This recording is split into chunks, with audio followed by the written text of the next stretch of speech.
Hi hello అండి, welcome to Bharat special. నేను మీ భారతి. ఎలా ఉన్నారండి అందరూ? నేనైతే చాలా బాగున్నాను.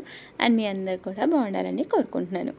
ఈరోజైతే మన వీడియోలో చాలా మంచి హెల్తీ రెసిపీ అండి. అండ్ అసలు ఈ రెసిపీకి అయితే ఎక్కువ కాదు అస్సలు ఆయిలే అవసరం లేదనమాట. సో ఇలాగా ఫస్ట్ అయితే ఇలాగ పెసలు ఉంటాయి కదండి మన ఇంట్లో. సో ఈ పెసలతో ఏంటంటే అప్పుడప్పుడు ఇలా బాయిల్ చేసుకొని తినడమో, లేకపోతే మొలకెత్తించుకొని తినడమో అలా చేస్తూ ఉంటాం కదా. సో అలాగా బోర్ కొట్టినప్పుడు ఏంటంటే ఇలాగా కొంచెం డిఫరెంట్గా ట్రై చేస్తే పిల్లలకు కూడా చాలా బాగా నచ్చుతాయి. అలానే వాళ్ళకి లంచ్ బాక్స్లో కూడా చాలా ఈజీగా ప్రిపేర్ చేసేసుకోవచ్చు అనమాట. సో ఇలాగ పెసలను అయితే కొంచెం మెత్తగా బాగా బాయిల్ చేసేసుకొని ఇలాగ స్మాష్ చేసేసుకొని ఉంచుకోవాలండి. అండ్ దీనిలోనే తురిమిన క్యారెట్ని అలానే సన్నగా చాప్ చేసిన ఒక ఆనియన్ని కూడా ఇలా యాడ్ చేసేసుకొని ఇప్పుడు దీనిలో కొంచెం ధనియా పౌడర్ అలానే కొంచెం జీరా పౌడర్ని కూడా యాడ్ చేసేసుకొని దాని తర్వాత ఒక హాఫ్ స్పూన్ గరం మసాలాని కూడా యాడ్ చేసేసి దాని తర్వాత కొంచెం చాట్ మసాలా అనమాట.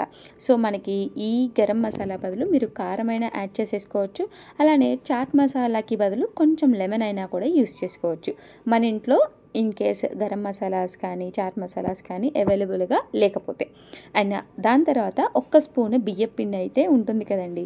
సో బియ్యపిండిని కూడా ఇలా యాడ్ చేసేసి చక్కగా చపాతీ ముద్ద కలుపుకున్నట్టు మనం ఇలాగ కలుపుకోవాలండి. అండ్ అలానే గుర్తుంచుకోవాల్సింది ఏంటంటే మనం ఇలాగ పిండిని కలుపుకునేటప్పుడు అస్సలు వాటర్ని యాడ్ చేసేసుకోకూడదండి. దానిలో ఉన్న తేమే మనకి సరిపోతుందన్నమాట. సో ఇలాగా కలుపుకొని పెట్టుకున్న తర్వాత ఇలా చిన్న బాల్స్గా తీసేసుకొని మనకు కావాల్సిన షేప్లోకి ఇలాగ ఒత్తుకొని పెట్టుకోవాలన్నమాట.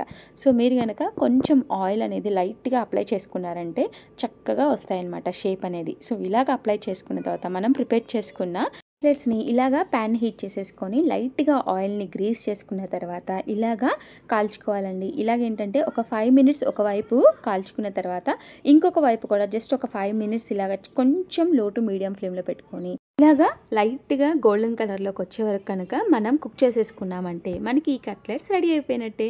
చూసారా ఎంత ఈజీగా ప్రిపేర్ చేసేసుకున్నాము. సో మీకు నచ్చితే మీరు మీ ఇంట్లో ట్రై చేసి మీ పిల్లలకి తినిపించండి. అండ్ అలానే ఈ రెసిపీ కనుక నచ్చితే ఖచ్చితంగా లైక్ చేయడం మాత్రం మర్చిపోకండి. Thank you for watching. Signing off మీ భారతి.